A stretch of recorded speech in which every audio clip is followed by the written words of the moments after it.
Your English language trainer. और मैं आज आपके लिए लेके आया हूं एक और यूज जिसका नाम है use of can. Use of can के बारे में मैंने आपको ऑलरेडी वीडियोस में बताया है और आपने अपनी सिलेबस में क्लास 12, 11, 9, 6, 7 में सब जगह पढ़ा होगा। ये बड़ा ही सिंपल यूज है और हमारी स्पोकन इंग्लिश में बोले जाने वाला बहुत ज्यादा अच्छा यूज है। आपको मैं इसके बारे में बताता हूं कि यूज ऑफ कैन उन तमाम चीजों के लिए किया जाता है यूज जिस काम को हम कर सकते हैं। अब किन कामों को हम कर सकते हैं? यूज ऑफ कैन की खासियत यह है कि हमारी एबिलिटी को, हमारी कैपेबिलिटी को, हमारे पावर को दर्शाता है। जब भी हम अपने पावर को, अपनी कैपेबिलिटी को बताएंगे तो हम कैन का यूज करेंगे। किस तरीके से करेंगे देखिएगा जरा। यूज ऑफ कैन की एक छोटी सी डेफिनेशन है, इसका यहां पर डिस्क्राइब किया गया है। Can shows capacity and power.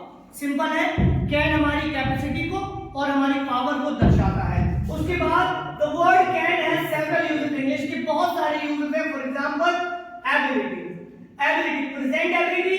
जैसे कि मैं आपसे कहूं कि मैं इंग्लिश बोल सकता हूं या मैं स्पेनिश बोल सकता हूं तो मैं बोलूंगा I can speak Spanish, I can speak English, I can speak Hindi, I can speak Marathi, whatever. जो भी मैं बोल सकता हूं वो मैं कैन के यूज से कहूंगा। देन उसके बाद एक और हमारा आता है फ्यूचर एबिलिटी। जैसे कि मैं कहूं I will be able to, यहां पर हम कैन को एबल टू में चेंज कर देते हैं। I will able to be to travel to Europe next year. मैं अगले साल यूरोप की यात्रा कर सकता हूं। तो यहां पर अगर हम कैन का यूज ना करके एबल टू का यूज करते हैं। एक और आता है हमारा परमिशन के लिए। परमिशन को कैसे बताया जाता है? परमिशन, जैसे कि मुझे आपसे कोई परमिशन लेनी है, क्या मैं आपका पेन ले सकता हूं? तो मैं कहूंगा मे आई या can I borrow your pen, can I borrow your pen, you can leave early today.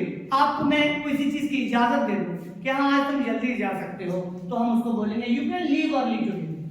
कभी कभी पॉसिबिलिटी की कोई सेंटेंस होते हैं। पॉसिबिलिटी जैसे कि वेदर की कोई कंडीशन है, जैसे कि इट कैन रेन टुमारो, कल पानी बरस सकता है तो हम कहेंगे it can rain tomorrow. General use में दिस कैन बी डेंजरस। और अगर हम कहेंगे तुम्हारे लिए खतरनाक हो सकता है कुछ चीज, ऑलरेडी हम आपको सावधान करें किसी चीज के लिए कि ये तुम्हारे लिए डेंजरस हो सकता है तो हम कहेंगे this can be dangerous for you.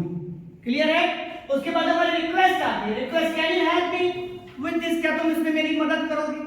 तो आप वहां पर इस तरीके से कर सकते हैं कि कैन यू हेल्प मी, क्या तुम मेरी मदद कर सकते हो? देन एबिलिटी, आप जो काम कर सकते हो, जैसे कि मैं तैर सकता हूं तो मैं कहूंगा आई कैन स्विम।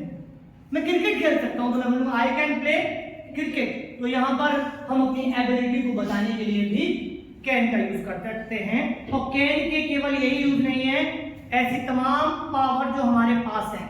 हमारे पास बहुत सारी पावर है जिनमें से एक हमारी फिजिकल पावर होती है और एक हमारी मेंटल पावर होती है। कौन कौन सी होती है? Physical and mental. अगर मैं कोई फिजिकल पावर है, फॉर एग्जांपल मैं कहूं कि ये मैं 10 किलो का या 100 किलो का वजन उठा सकता हूं तो मैं कहूंगा I can lift 100 kg weight. ये मेरी फिजिकल पावर को बताता है कि मैं अपनी फिजिकल पावर से क्या कर सकता हूं।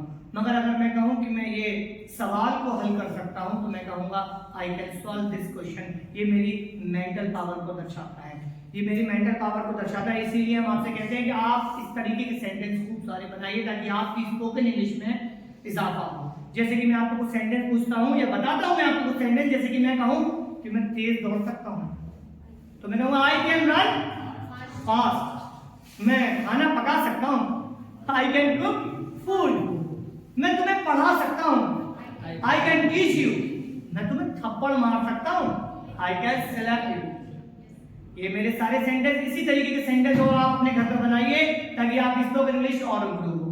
और मेरे चैनल को सब्सक्राइब करना, शेयर करना और लाइक करना ना भूलें। Thank you so much.